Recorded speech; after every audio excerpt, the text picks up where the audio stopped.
The most dangerous economic losses in history are never announced with a press release. They don't appear as a stock market crash on a Tuesday morning. They happen quietly, like oxygen leaving a sealed room. Nobody holds a ceremony for them. They just stop arriving. That is exactly what happened with the $40 billion figure you are about to understand. This wasn't a suitcase of money stolen across a border. It was a structural disappearance, a massive investment path that bent north and vanished from the American balance sheet forever. You saw the headline about Trump and the Toyota deal.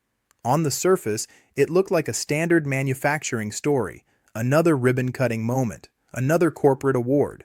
But the real story wasn't in the text. It was in what Washington refused to say. Behind closed doors, the reaction isn't anger, it is panic. Washington is acting like someone pulled the fire alarm behind a locked door. Why? Because for half a century, the global economy operated on a single, unspoken assumption that the United States is the natural center of gravity for industrial capital and everyone else is just a satellite. That assumption just broke. And it didn't break in Detroit or Kentucky. It broke in Cambridge, Ontario. When a foreign node in an integrated system becomes the global benchmark for quality, the rules of leverage change instantly. Washington is terrified because they realize that once capital starts moving, it doesn't come back just because you shouted at it on television. It follows a different set of rules, rules that political theater has forgotten, but Wall Street remembers. This is the autopsy of the $40 billion mistake. Welcome to the new reality. On the surface, this looks like a clean, uplifting manufacturing win. The kind of corporate award that generates a 10-second headline before being forgotten in 10 minutes. A Toyota plant in Canada receives a quality designation. There is a ribbon-cutting ceremony. Politicians smile. The news cycle moves on. It is framed as a neat story about good workers and good management. But if you stop there, you miss the only part that actually matters. This isn't a trophy story. It is a power story. The reality buried under the press release is that the Toyota facility in Cambridge, Ontario didn't just win a regional contest, it became the global benchmark. It pushed past every other automotive plant on Earth in quality metrics. It outperformed the legendary facilities in Japan. It outperformed the manufacturing hubs in Kentucky and Detroit. When a satellite location outperforms the core, the structural integrity of the system is being tested. This designation proves that the highest performing node in the North American industrial network is no longer located in the United States. This explains Washington's silence. If this were merely about Canadian politeness or a single efficient factory, American policymakers wouldn't care. But autos are not just cars. Autos are trade agreements turned into steel. They are supply chains turned into politics. The automotive industry is the physical manifestation of industrial policy, labor standards, and national security all rolled into one. It is the sector where nations prove they can execute complex logistics under pressure. For decades, the unspoken deal, the arrangement, was that the United States would remain the unquestioned center of gravity. Everyone else, including Canada, was supposed to orbit that gravity. They were allowed to participate, supply parts, and host secondary plants, but never outshine the core. That assumption functioned like a law of physics for 50 years. Investors didn't need to justify building in the US. It was the default. That assumption just broke in plain sight. The moment Canada becomes the reference point for quality in such a politically sensitive industry, the US loses the ability to dictate terms solely based on market size. You cannot bully the node that global manufacturers rely on to protect their brands. When Canada shows up to negotiations now, it doesn't arrive as a junior partner begging for access. It arrives as a proof point. This dynamic mirrors the classic trajectory of declining industrial powers throughout history. Established empires often succumb to the dominance by default fallacy. They assume that leverage is a permanent asset derived from past glory or sheer scale.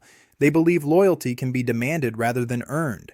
Meanwhile, the periphery, the smaller, hungrier states, quietly invests in the boring, unglamorous foundations of excellence, training pipelines, regulatory certainty, and stability. Washington is panicking because the system is revealing its deeper rule. Capital is loyal to performance, not rhetoric. The empire assumes it is essential until the moment capital proves it isn't. The shift isn't emotional or patriotic. It is a cold calculation of where the next wave of capital will go when executives make real decisions behind closed doors. The panic comes from realizing that a massive investment path is bending north. And once that geometry changes, no amount of political pressure can bend it back. To understand the severity of this panic, we have to strip away the political noise and look at this like a scientific experiment. Whenever the American industrial machine sputters, the excuse factory goes into overdrive. We are told the problem is globalization, or unfair trade, or that foreign competitors are cheating with subsidized labor. These narratives are comforting because they externalize the blame. They tell you that the system is failing because someone else broke the rules. But the Toyota case study destroys that comfort because it acts as a perfect controlled comparison. We are looking at the exact same company operating under the exact same corporate umbrella. We are looking at the same integrated North American market, governed by the same trade agreements, using the same technology, and targeting the same consumers. You cannot blame technology when the same machines are being used on both sides of the border. You cannot blame globalization when the same global rules apply to everyone. Yet despite these identical inputs, the outcomes are dramatically different. On one side of the border, you have a system producing volatility, defects, and political friction. On the other side, inside the same integrated network, you have a system producing stability and world-class excellence. When you isolate the variables, the only thing left is the operating environment. This proves that the failure isn't a result of external forces, it is a result of internal choices. This is a clash between two fundamentally different philosophies of power. Washington has spent years operating on the belief that industrial capacity is like a faucet you can turn on with force. The strategy is based on pressure. Tariffs will bring manufacturing home. Punishment will substitute for planning. Loyalty can be demanded. It is a system that relies on theater. Threats made on cable news and documents torn up on camera to simulate strength. Contrast that with the Canadian approach, which is terrifying to Washington precisely because it is so boring. Canada didn't try to bully investment. It removed friction from the system. They treated labor relations as a strategic asset to be stabilized, not a cost to be cut.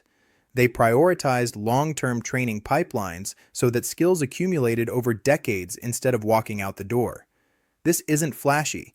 It doesn't win votes in a 24-hour news cycle.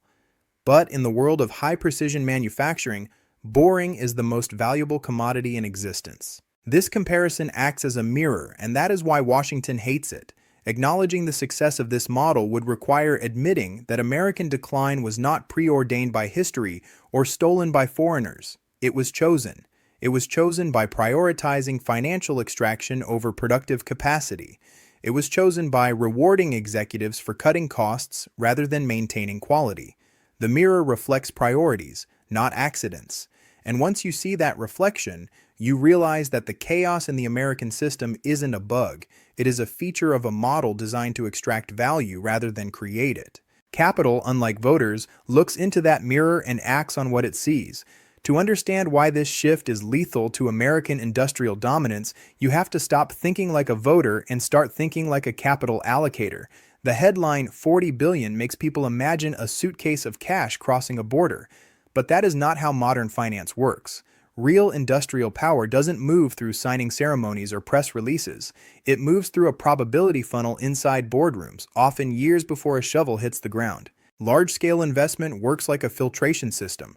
When a global automaker decides where to place its next-generation capacity, it starts with dozens of potential locations. Then, the filtering begins. Regions that prove stable and predictable stay in the funnel. Regions that inject uncertainty get filtered out early. By the time a final site is chosen, most locations were eliminated months or years earlier without a single headline. This is where the loss happens, not at the end of the deal, but at the very beginning, when a country stops being considered seriously because the risk-adjusted return isn't worth the headache. Here is the key insight that Washington fails to grasp. Political volatility is not a negotiation tactic. It is a line item on a balance sheet. It is a cost. When a government tweets threats, changes rules midstream, or uses tariff policy as a weapon for cable news drama, corporate risk managers mark that down as execution risk. It raises the cost of capital. In this environment, boring becomes the most expensive premium in the market. Capital likes boring. Capital craves predictability. It gravitates toward places where managers don't have to spend half their week reacting to political shocks. Canada offered the market exactly what it was hunting for: institutional boredom. Stable labor relations meant fewer stoppages. Continuous training pipelines meant fewer defects. Regulatory consistency meant you could plan 10 years ahead without hedging against policy whiplash. This preference for boring is not a cultural quirk, it is hard arithmetic. In manufacturing, execution is everything. When defect rates drop, recall risk drops. When recall risk drops, brand damage risk drops. When brand risk drops, the cost of borrowing capital falls. This is the unspoken equation. It is not ideology, it is math. And math doesn't care about national pride. It simply calculates that a system built on stability generates higher returns than a system built on spectacle. This brings us to the terrifying reality of the phrase $40 billion gone. Don't picture money leaving a bank account. Picture something more structural, a future that simply failed to arrive. It is the factory that wasn't built in Michigan. It is the supplier ecosystem that wasn't developed in Ohio. It is the tax base that never materialized. This is the opportunity cost of political instability. The most consequential losses are the ones you never see because they were filtered out of the decision tree before they ever became a headline. And once a country makes itself riskier and noisier than its neighbors, that capital doesn't just wait on the sidelines. It finds a new anchor. Washington's attempt to force that capital back through coercion is about to collide with a wall of economic reality. For decades, the United States operated on a unique form of economic gravity known as the expectation premium. Investors and corporations tolerated American volatility, inefficiency, and crumbling infrastructure simply because of the sheer scale of the U.S. market. The assumption was that American power would always compensate for American dysfunction. This premium allowed Washington to utilize a primitive playbook based on coercion rather than competitiveness.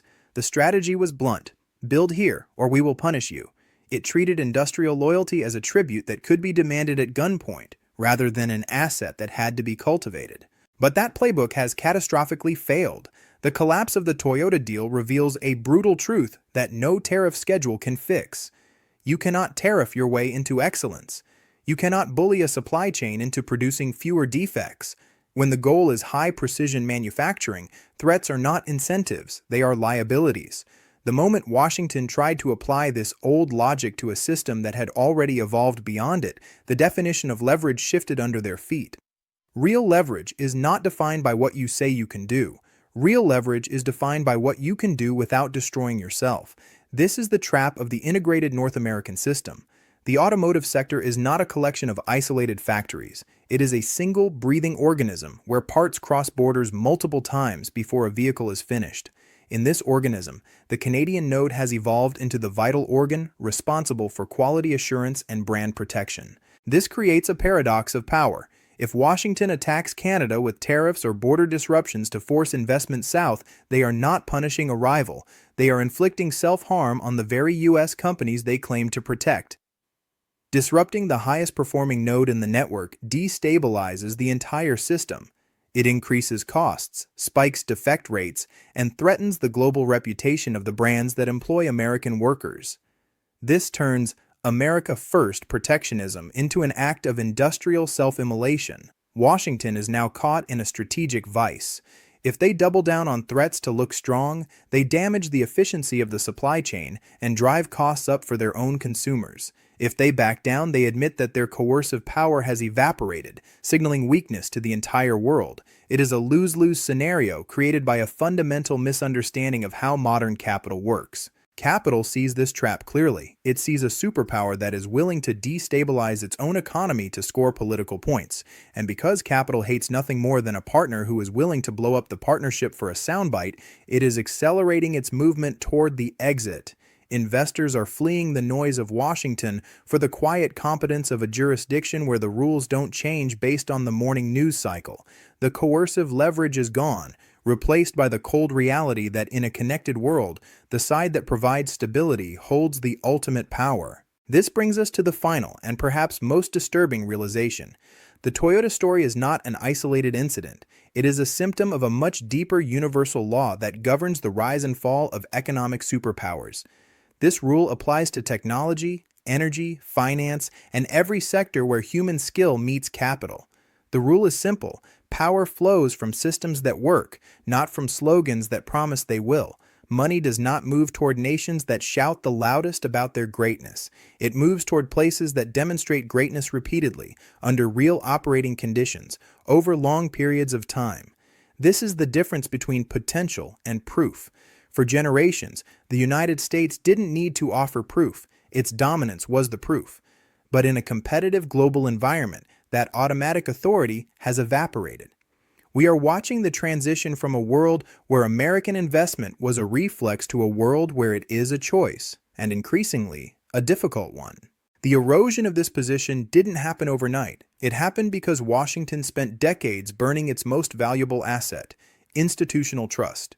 Trust is the currency of long-term planning. It is slow to build and incredibly fast to lose. While American policymakers were busy financializing the economy, stripping assets, suppressing wages to boost quarterly stock prices, and turning industrial policy into a reality TV show, Canada was quietly doing the opposite. They were accumulating trust. They were building a reservoir of institutional memory and stability that is now paying dividends that no tariff can replicate. This divergence creates a trajectory that should terrify anyone betting on a quick American recovery. If the United States continues to treat economic policy as theater, where announcements matter more than execution and finding a villain is more important than fixing the plumbing, the gap will not close, it will widen. We are witnessing the formation of a new economic reality where the United States is still a massive player, but it is no longer the unquestioned center. The default status is dead. In this new reality, every American factory, every tech hub, and every energy project has to compete on its own merits, stripped of the imperial preference that used to guarantee success. They have to prove they are less risky than a stable neighbor. They have to prove they can deliver quality despite the political chaos surrounding them. That is a burden the American system is not designed to carry, and as long as Washington refuses to look in the mirror and sees only enemies instead of its own reflection, the capital will continue to quietly pack its bags. The fire alarm is ringing behind the locked door, not because the building is burning down, but because the foundation has finally cracked. That is the system rule. Gravity is not a birthright, it is earned, and right now, it is moving. By the time you step back and look at the full arc of what just unfolded, the clarity is impossible to avoid. This was never really about a car factory, it was about a system revealing its true preferences in real time. The panic in Washington is not a reaction to a lost deal, it is a reaction to exposure. The mirror Canada holds up does not reflect enemies, it reflects choices. It reflects priorities, not accidents. Washington can choose to panic, silence the story, or blame foreign actors for domestic failures, but capital has already made its choice. Capital is not voting for the loudest patriot, it is voting for the quietest operator. It is voting for competence over spectacle. It is voting for stability over chaos. The system has already started to reorganize around this new reality. It does not ask for permission. It does not wait for elections. It proceeds simply because it is rational. And once that shift begins, no amount of noise can bring it back.